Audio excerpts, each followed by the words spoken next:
Hello, everyone. Welcome back to Toilets Titles. My name is Justin Stevens. I'm back with you for another team-by-team breakdown. This one is of the Washington football team, and I'm super stoked about tonight's guest. Before I get into that, real quick, I want to remind you guys this is a bonus episode. Bonus episodes are only on YouTube and Facebook, but all of our other normal, typical shows can be found on Apple Podcasts, YouTube, Facebook, Podbean, Spotify, and When a Family Breaks, which is that other Facebook page we have where we buy and sell memorabilia and cards and that sort of stuff. Don't forget to hit that like and subscribe button to help us out down there at the bottom, in the bottom corner.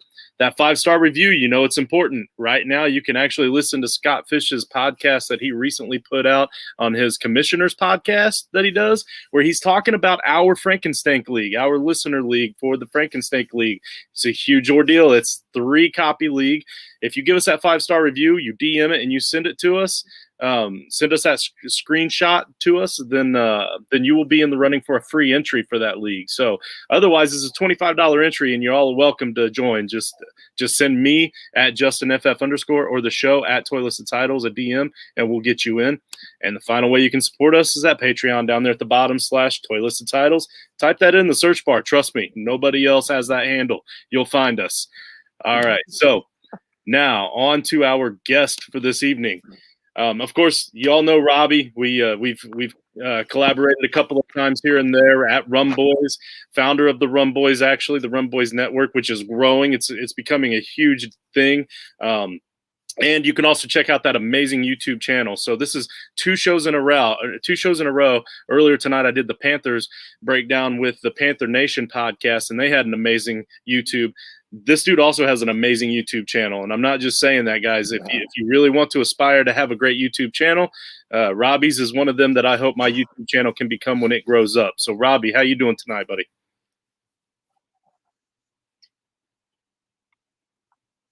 Your sound is off. Justin, that was one amazing hell of an intro. Oh, is it? Can you hear me now? We're good. We good? Yep, we're good. Awesome. Justin, that was an amazing intro. Cheers to me. Cheers to you. Shout out to the whole Toilets and Titles crew. I'm on a Matty Daddy today, so I'm enjoying life. All I can say is just happy to be back, and thank you. Right on. I appreciate you. Our next guest is David Harrison. You'll notice down there at the bottom it says co-host of at Locked WFT Pod. That's the Locked On podcast network for the Washington football team. He's also the co-host of Locked On Bucks and writer for at Bucks Nation. Now, a lot of these breakdown episodes, you guys have noticed that I've gotten a few of these Locked On guys on here, but you also kind of noticed that I haven't gotten on for every single team. There's a reason for that. There's certain guys that I'll listen to, and there's certain guys that that I just don't really care to listen to because I'm not really a Bucks fan or a Washington fan. I'll be honest with you. I'm not. I'm doing these breakdowns for the show. But I still listen to the Washington one, and that's how I found out about David. I love the show. I love the energy that they bring and the vibe that they bring. But mostly I love the knowledge, especially when they're talking defense, because I'm not a real knowledgeable guy when it comes to the defense. But when I saw I was able to get a hold of David Harrison through Twitter, and now here he is. I'm super stoked about it. So, David, I appreciate you coming on. I appreciate you having me. I appreciate the kind words as well and listening to the show. It's been a lot of fun. Been hosting Locked On Washington Football Team pod now since February with Chris Russell. I mean, the Rooster, he's a DMV legend around these parts and a good guy. So I've been happy to join the show, and it's been a blast. Looking forward to watching what happens with the Washington Football Team this season as well. Hey, amen to that. DMV stand up. DMV stand up. David, really quick, can I just say to our host, Justin, isn't Toilets and Titles one of the greatest marketing names in all of fantasy football podcasting? Yeah. No, it's definitely one of the best since, I've kind of gotten used to the Buccaneers media landscape and some of the shows that surround the Buccaneers media landscape doing that. I've been covering them for 7 years now. But since jumping over to the Washington football team scene, this is a great show name. Burgundy Bros is another one I like. I really dig that, and I've been working with them a little bit as well. So, a lot of great content creators out there, and, it's really great to see a lot of people doing it and doing it right.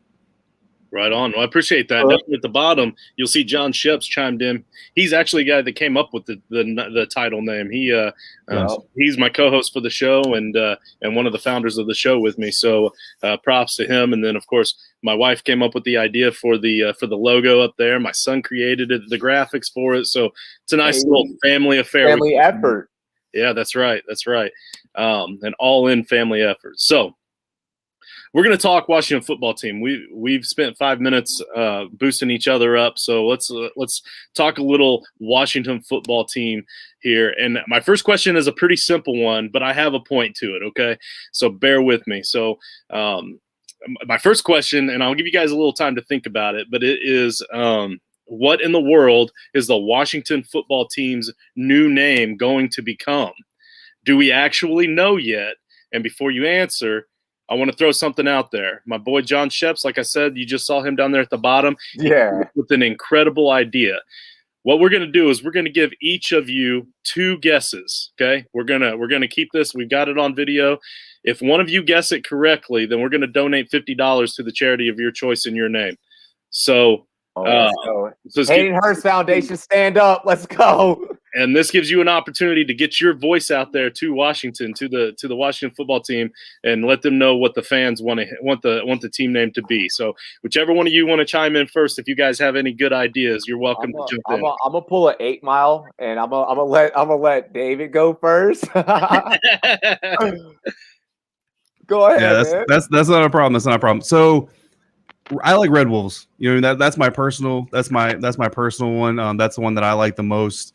You know, my co-host Chris Russell, actually on the episode that dropped for us on Wednesday, we talked about a little bit of the team name stuff, and you know they did come out and go on record saying that's not going to have any Native American ties to it, and that makes sense from a marketing standpoint. And you kind of want to get away from that a little bit. But I will tell you, like inside the organization, you know, I can't say who, unfortunately, but there's a very high-ranking person inside the organization that Warriors was actually their preferred name. If they would have, you know, could have had their way alone, it would have been Warriors. But understanding the landscape and the social impacts and everything, they want to kind of move in a different direction. So that's the direction they're going in, and I think it's a smart one. So of the names that I've heard, you know, speculated about and everything, Red Wolves is my favorite one. But Chris Russell, my co-host there at Locked On Washington Football Team podcast, kind of wonders if the team is going to go away from red as well, just in general, because again, to kind of separate from it.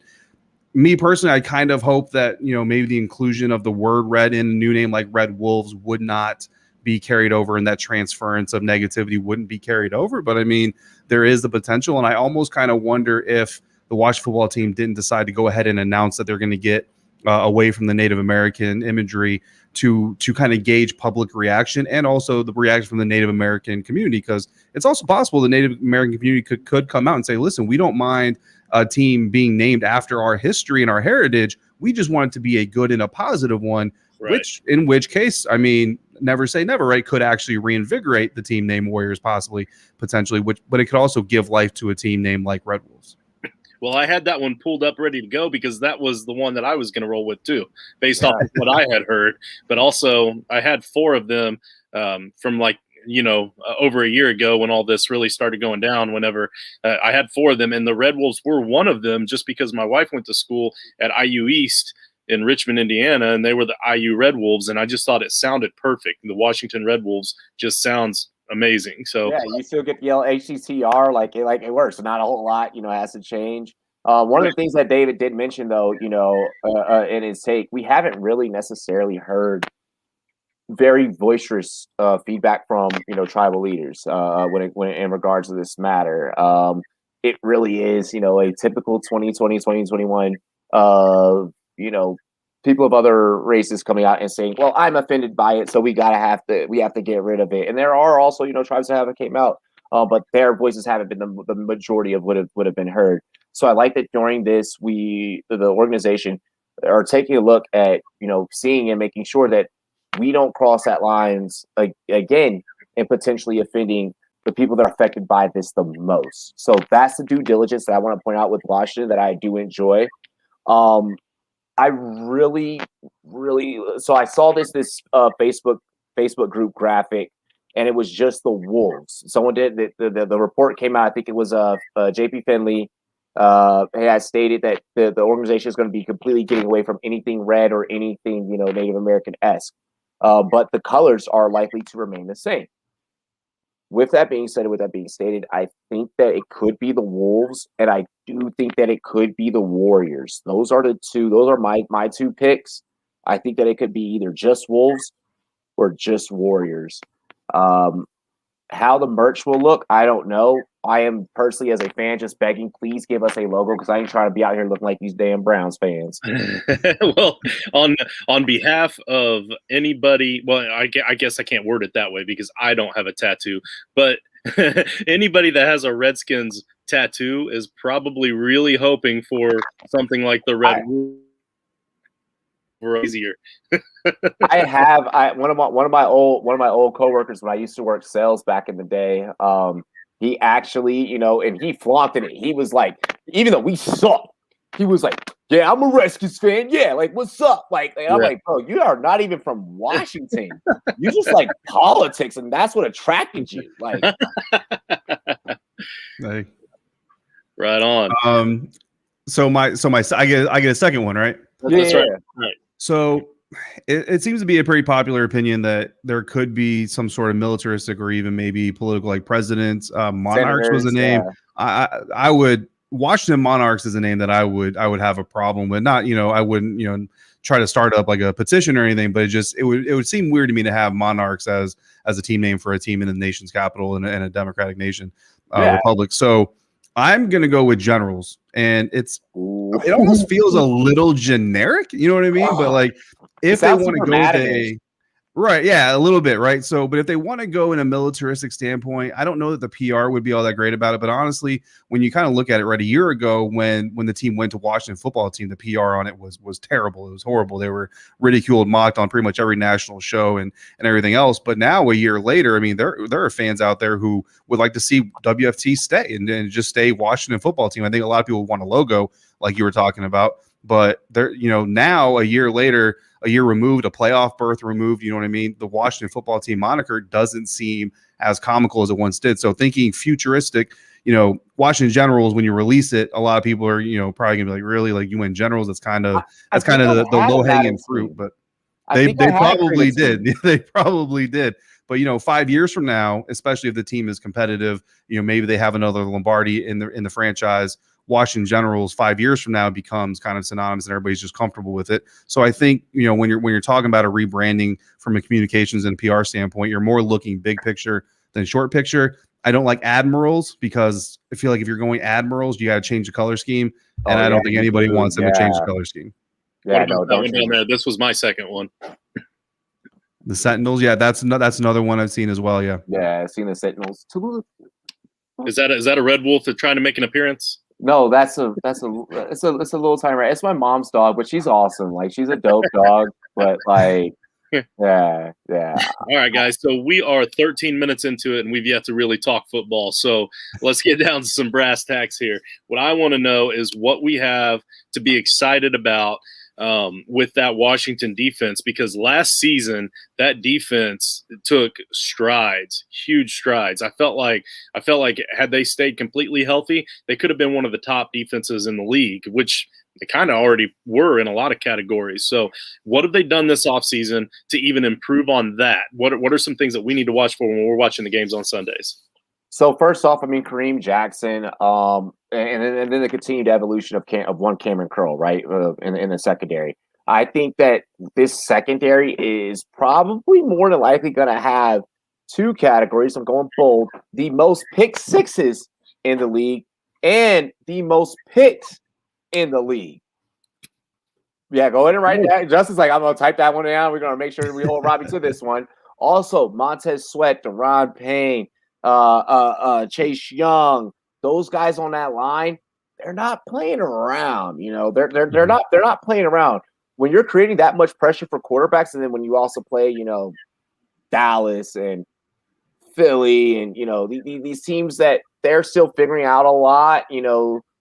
It's that get flushed. You're going to have a lot of quarterbacks getting flushed out of the pocket, which is going to create sacks. I think this defense is possibly going to be the number one defense in the league. Actually, I'm planting my flag. We're going to be the number one defense in the league. I'm excited. We have some questions at linebacker. I feel like Bostic may have to get his ass out of town, but that's why we picked up Jamie Davis. Why he has been moved to middle linebacker is still to be answered. But he can also play the Sam and Will really well because he's a guy that gets the players real quick. So with that being said and being stated, we're going to be the number one defense. We're going to lead the league in pick sixes and picks.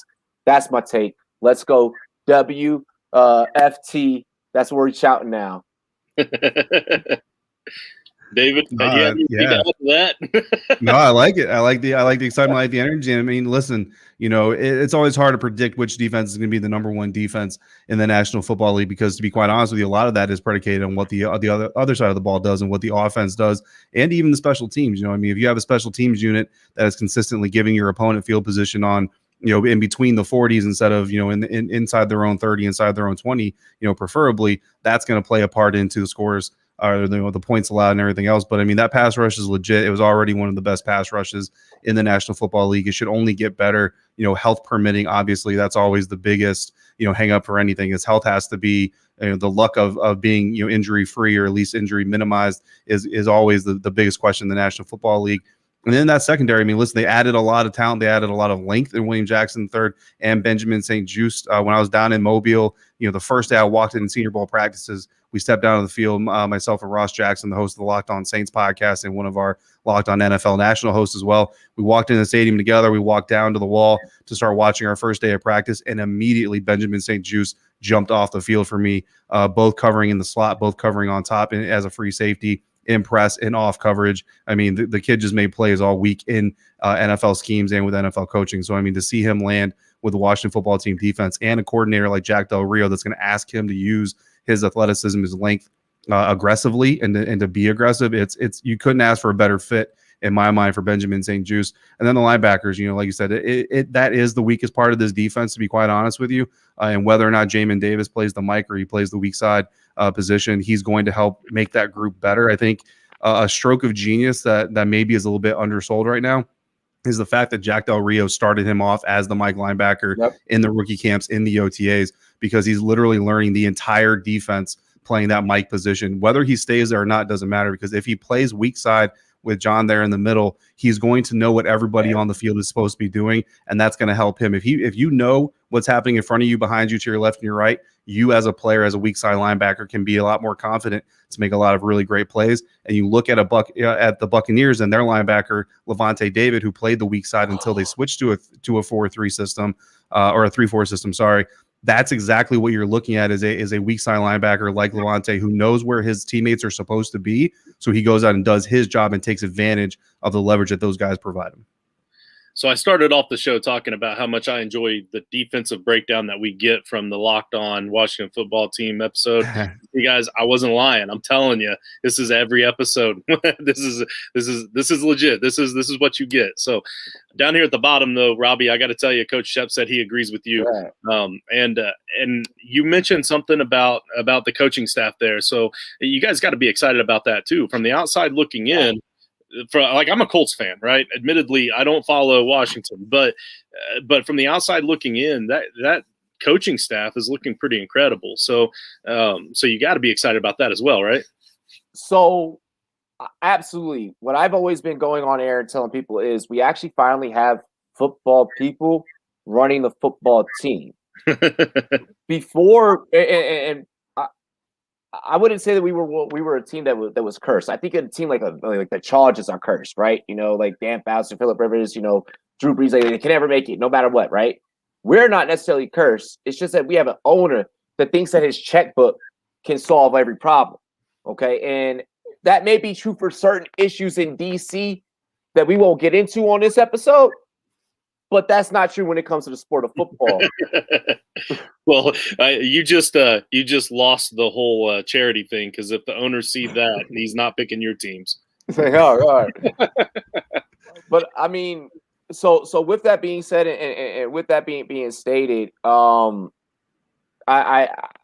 believe now we actually are better off.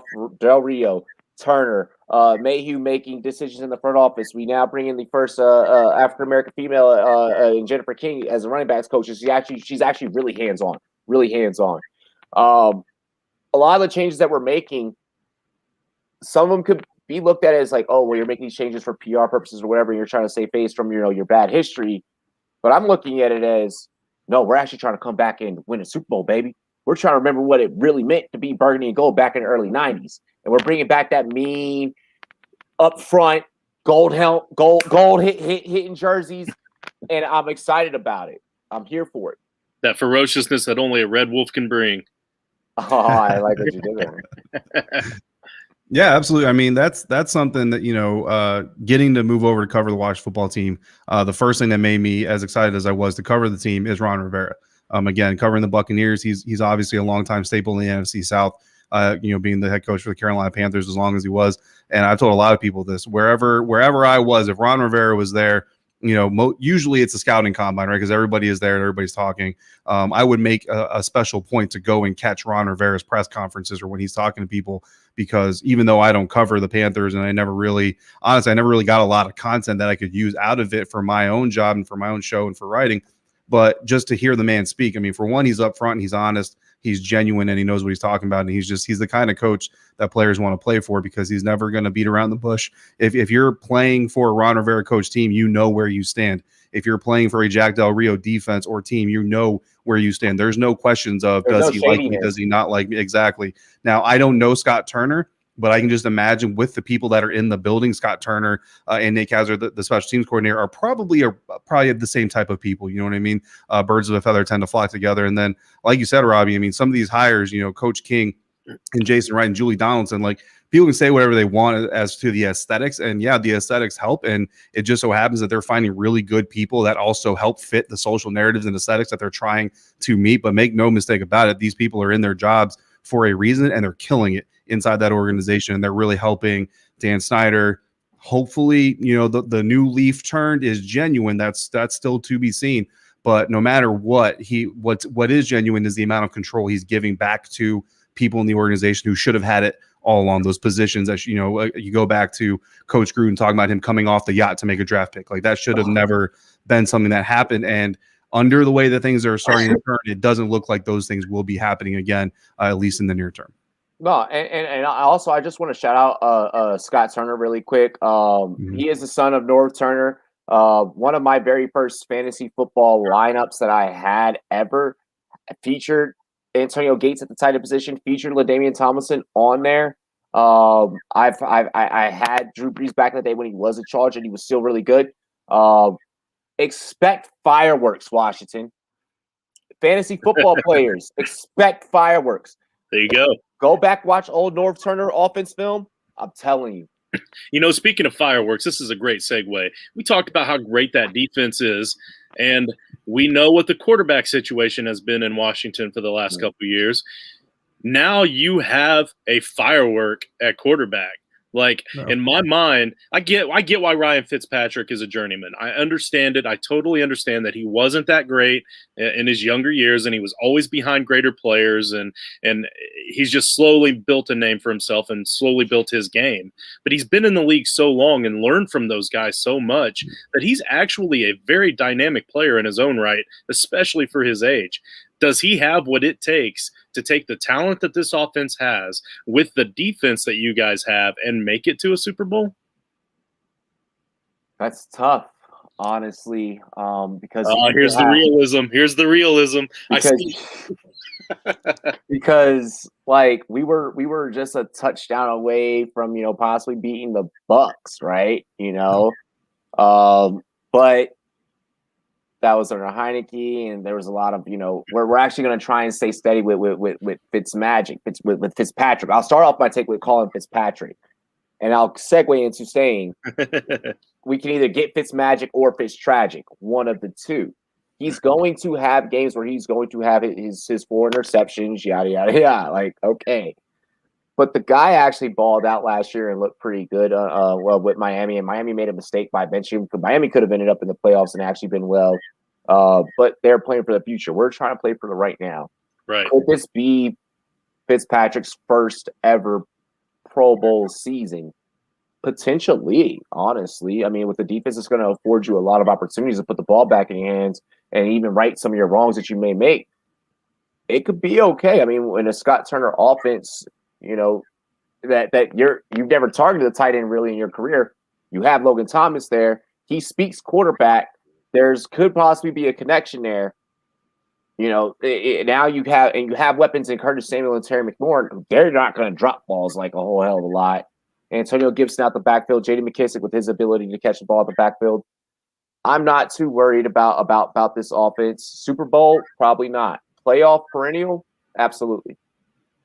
Yeah, I mean, listen, if you can score more than 20 points week in, week out, you can win every single game in the National Football League. And the better your defense is, the better that 20 points, that 20-plus points is going to carry against other opponents. And you're exactly right.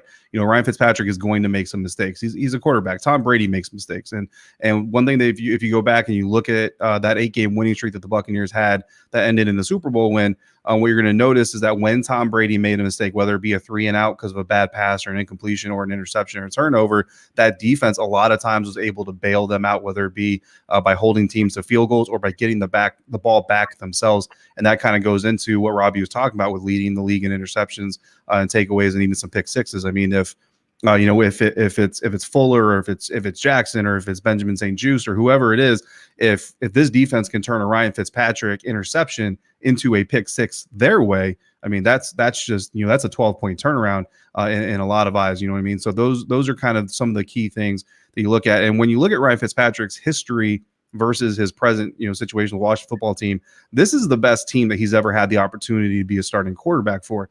And I say that fully aware that probably about 65 to 70% of the Buccaneers offense that just won the Super Bowl was on that roster when Ryan Fitzpatrick was with the Tampa Bay Buccaneers and when he was starting with the Tampa Bay Buccaneers. However, if you go back to that season when Ryan Fitzpatrick got those starts early in the season and got the Buccaneers off to a very good start, and that's when Fitzmagic really became a thing, come out in Deshaun Jackson's wardrobe and all that stuff, that was during the Jameis Winston suspension.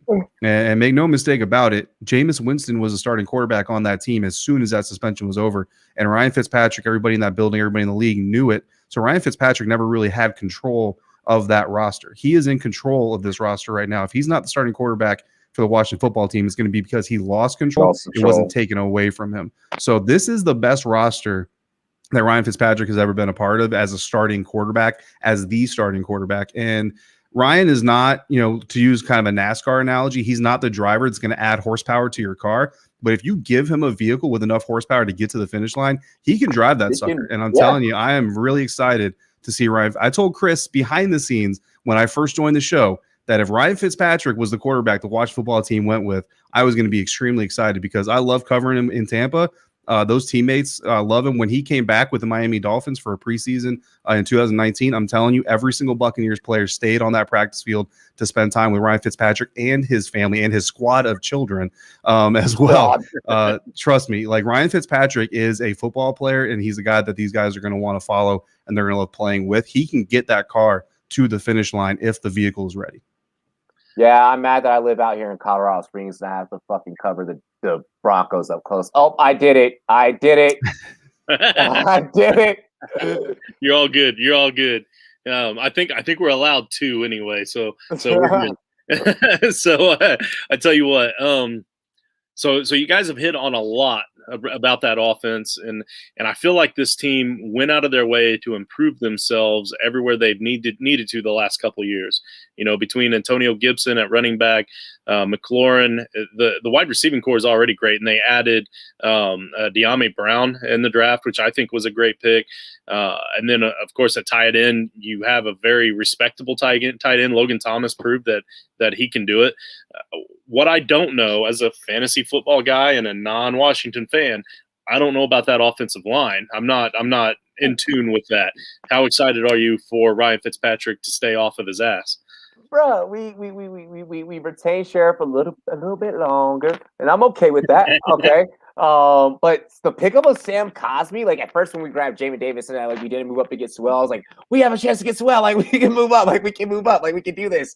And we did it. And then I was like, all right, comfort me, Washington. Comfort me, Riverboat Ron regime. And he did. And we got Sam Cosmi. Like I watched this film and I was like, oh, homie can play. Like he can really get down in the trenches. So I'm excited about that. Yeah, sure, we lose Morgan Moses, but like whatever. Like there's like Eric Flowers coming back. I mean, he has like he's repping within the building, but like he sucks in all honesty. But he's good enough, and he's been around the league long enough to like be proficient. Fitzpatrick could also run like a little bit, so I'm okay with it. Especially for 67 years old. Oh, you got jokes. That was nice, but I'm excited about Cosby because I think that like if we can retain Sheriff long term, like a little bit longer, like put Cosby right beside him, they'll just like pick up and learn and just be built those two. I don't know. I'm excited. Go ahead, Dave.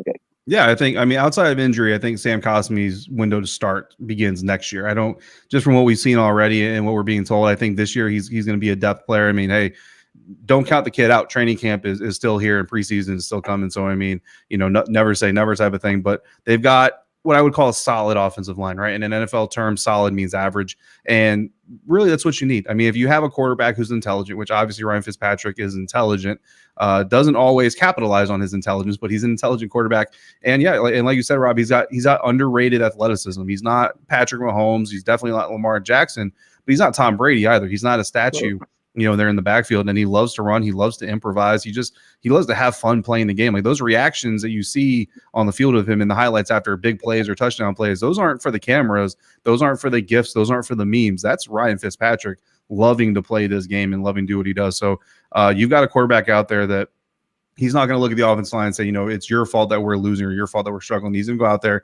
and try to do as much as he can to pick that team up. And you look at the way that they built this roster, with the addition of Curtis Samuel, with the addition of Adam Humphries, and like you said, De'Ami Brown, they've got guys that can be quick hitters and they've got guys that can run developing routes. So whatever's happening in the game, if the opposing defense is getting home quickly, they can hit that screen, they can hit the draws, they can hit the slants, they can do those things to make the defense back off a little bit. And if the offensive line is able to give Ryan Fitzpatrick time, they've got the speed and the athleticism to get down the field. So no matter what opposing defenses are doing, Scott Turner has got a cupboard full of versatile weapons to be able to mix and match everything. I mean, you could put Logan Thomas in the backfield, and you could put any of these running backs, especially like a J.D. McKissick, in the slot, and really confuse that defense and make them choose, and then hand the ball off to Logan Thomas for all I care for a 5-yard gain up the middle after they spread the box open. You know what I mean? I'm not saying Scott's going to do that, but I'm saying he's got the weapons to be able to do it. Yeah. yeah. We're not the Giants. Ingram reverse. No, we're not the Giants. But no, like with when you have a receiving core that is Formula One fast, all these guys sub 440s. Shout out to Terry McLaurin, the F1 at that. The F1 McLaurin. When you have all three of these guys, De'Ami, Curtis, and Terry, what you're able to do is you're able to put DBs back on their heels, which now that's going to soften up a lot of the middle of the field, even kind of those outsides of the field. You're going to see these guys go on big, deep routes. Maybe you send 2 deep, maybe you send 1 deep, or 1 deep, and then you keep a couple short or mid intermediate.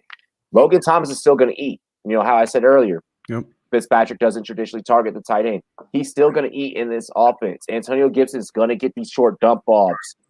That slot receiver, if De'Ami is staying short, especially because he's younger, so you can keep him a little bit short so he can take some of those hits.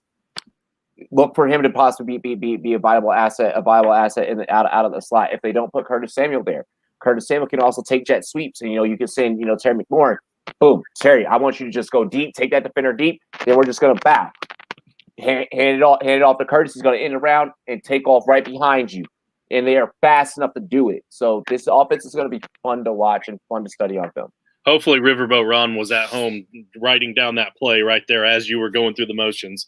You're like, I actually have it written down somewhere. Like, I'm that nerdy. I'm that football nerd. Like, honestly. So, all right. So last question, and then I'll let you guys go. But this is a question I followed all of these breakdowns up with this final question. You guys are fans of the team, right? So the team a little bit better, and I'm not. But when fans watch their team on Sundays, they have an expectation of how this season's going to end. What is that expectation for you? What do you expect to happen as a fan, as a logical fan? where's that cutoff? Is it a division win? Is it a certain number of wins? Is it a Super Bowl or bust, or is it just performance based? I'll leave it entirely up to you. What are your expectations as a fan of the Washington football team this season? I expect us to win the division and repeat winning the division. How many wins that's gonna on the back of how many wins that's gonna come, I don't know. I think that we can be a 11 win team, a 10, 11 win team, and make the playoffs, and win the division. Now, how far we go in the playoffs is super yet to be determined. We were in the playoffs, what was it, 2016, and got bounced off of Hale Rogers. We made it, this past season. We had to go up against Brady, So for us, our luck in recent history of making the playoffs doesn't usually shape up for us. I want to be able to go on there and say Super Bowl and be like, yeah, we got it. I don't think that I'm going to see one in my lifetime, maybe my kids, from my team, but, so yeah, that's my outlook. A division at best. Yeah, I mean, I like the team for 10 wins. I think they take 3 of the last 5, that 5-game stretch of divisional games. And I think they win the NFC East. And I think this team is, on paper, I think that they are one of the best 4 teams in the NFC. So if you're going top 4 teams in the NFC, then you're looking at divisional round playoff berth at a minimum, you know what I mean? And at that point, honestly, it's not the best team in the NFL every year that wins the Super Bowl necessarily. Sometimes it is, sometimes it's not. The Philadelphia Eagles... The Philadelphia Eagles prove that you don't have to be the best team in the NFL. So when the Super Bowl, you just have to be the best team in the tournament at the time of the tournament. The Steelers that came back from a wild card spot once. No. So I mean, obviously, health. Again, health is always the biggest part of this equation. But I think that a realistic, expectation for a fan base is 10 wins, an NFC East division title, and making it to the divisional round of the playoffs at a minimum. But look. And again, I've been covering the Buccaneers for 7 years, so I know what it's like to watch a fan base win the offseason, come in with high expectations, and then be talking draft by October. So what I would tell every Washington football team fan out there is, listen, you got a team on paper that absolutely should be celebrated. You've got a coaching staff that absolutely is going after it and is going to be aggressive, and you got a team worth being proud of and worth being a fan of. So enjoy it while you can. Enjoy the hype while you can, because by Halloween you might be looking at mock drafts. That could absolutely happen. You know what I mean? That's how this game is built. But that doesn't mean you shouldn't enjoy the offseason this team has put together, because the team looks nice. The roster looks very put together, and they're about to really get to all the hard work and see if they can mold together and put it together into something. So even if the predictions don't come true, doesn't mean you shouldn't enjoy yourself in July and August, because again, you may not be able to enjoy yourself in November. Ain't that the truth? That there should be like a freaking book, like a Bible of how to enjoy yourself as a fan of any sports team. Like that should be the rules for all sports teams. Enjoy your team now, because later you may not get to be happy. Well, one of the rules in there should be, if you want to be a true fan of your sports team, don't play fantasy football. That's for sure. But I tell you what, guys, we're up against it. I do want to throw down your handles and everything down here at the bottom again. But check out Robbie, the Rumboyz, one of the fastest growing fantasy networks and NFL networks, for that matter, growing right now. And don't know if are you planning on doing another Super Bowl event again this year? Yes, every year we do cover the Super Bowl. We're probably going to start playing that soon, actually. Live music, entertainment, and guest after guest after guest. That was absolutely amazing, man. Yeah. And also your boy Fantasy Sven is close personal friends with my guy John Sheps. They went to high school together. Yeah, they know each other. Each other. So Rumboyz, friends of the show. Also, before I go, download the Sports Me app, everyone. Get involved on the Sports Me app. I am the chief marketing officer over there, and they have since given me some more equity stake, so I'm actually now part owner. Please support your boy by oh, look at that! Oh, who would have thought that? I didn't. You didn't tell me that. You had me download the app. You didn't tell me that you were highly involved. I just thought it was I got on there and I spit with you a little bit a couple times, but if I would have known that this was your thing, I would have been pushing it, bro. Baby, she's a little. All right, I got you. A little tech baby, yeah. So everyone, download it. Please support me, please. I got you. Thank you. Right on. And then, of course, Dave Harrison, man, I appreciate your time. I know you guys put out episodes almost every single day, especially during the week. So I know that your time is a premium. So I appreciate you taking the time out to talk some Washington football with us. No, absolutely. I appreciate the invite. I appreciate the flexibility too. So, I mean, you haven't mentioned it, but you tried to get me on a little bit earlier, but that was my 1 week of vacation I get a year. So we had to push it so I could make good on my family promise and spend that time with my family. So I appreciate you being flexible and bringing me on, man. It was a lot of fun and look forward to doing it again if you'll have me. It's all good, man. I'm doing 32 different teams, at least 2, if not more, guests for every episode. So I have to be flexible. So it is. I probably just filled that spot with another team. It's no big deal at all. Justin more flexible than Simone Biles. I wouldn't go that far, but hey, and also to going out to you guys, if there's ever anything that Toilisted Titles or myself can do for you guys, obviously just reach out and definitely if I do this again next year, I'll be calling you guys up because this was a lot of fun. This one was a fun episode. So take it easy and we are out.